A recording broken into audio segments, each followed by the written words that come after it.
بہت اچھا، ماشاءاللہ ماشاءاللہ۔ امیر تبلیغ حضرت مولانا سعد صاحب کاندلوی دامت برکاتہ عالیہ کے مرید ہیں، ماشاءاللہ ہمارے بھی محب ہیں، اللہ تعالیٰ ان کو برکت عطا فرمائے،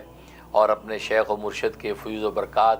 اور جو ان کے جو بڑے ہیں آبا و اجداد، ان کے انوارات بھی ان کے شیخ کے ذریعے سے ان کو پہنچیں، میں آپ کے لیے دل سے دعا کرتا ہوں۔ اور سب سے بڑی چیز تو یہ کہ آپ اپنے شیخ سے رابطے میں رہیں اور اپنے شیخ کے دیے ہوئے معمولات اور اعمال و اذکار پابندی سے کریں، اور یہ جو مدعا آپ نے میرے سامنے رکھا ہے آپ اپنے شیخ کے سامنے رکھیں، اپنے شیخ سے درخواست کریں کہ میں جو خوابوں کی تعبیر کا علم جو حاصل کرنا چاہتا ہوں، تعبیر خواب اللہ تعالیٰ مجھے نصیب فرما دیں۔ اپنے شیخ سے درخواست رکھیں، آپ کے شیخ کیا کہتے ہیں آپ کے لیے دعا کریں گے، کیونکہ شیخ کی دعا ہی تو اصل ہے، اور مرید ہونے کا مطلب ہی ہوتا ہے کہ اپنے شیخ سے دعائیں لے اور مرشد کی توجہ مانگے، اس توجہ سے آپ کو انشاءاللہ منزلیں جاگی ملیں گی۔ تو پہلا مشہد تو یہ ہے کہ اپنے شیخ سے دعا کی درخواست کریں اور ان سے اس بات کی اجازت لیں، تو ضرور انشاءاللہ آپ کو نفع ہوگا۔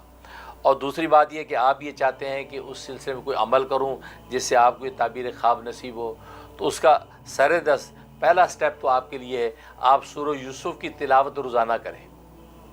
روزانہ سورہ یوسف کی تلاوت آپ نے کرنی ہے،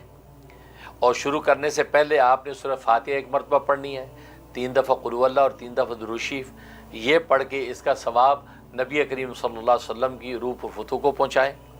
اور ان کے صدقے طفیل سے اس کا ثواب حضرت یوسف علیہ السلام کو پہنچا دیں، اور ان کی روحانی توجہات اللہ سے مانگ کے اب اس کی تلاوت شروع کر دیں۔ تلاوت کرنے کے بعد اپنے بدن پہ دم کریں، اور 1 کپ پانی پاس رکھ کے اس پہ دم کر کے پانی پی لیں۔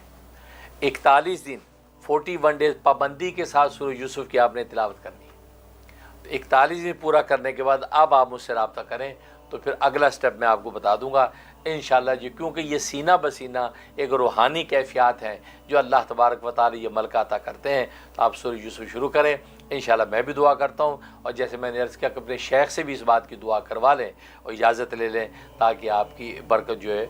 دوہری ہو جائے۔ میں بھی آپ کے لیے دعا گو رہوں گا۔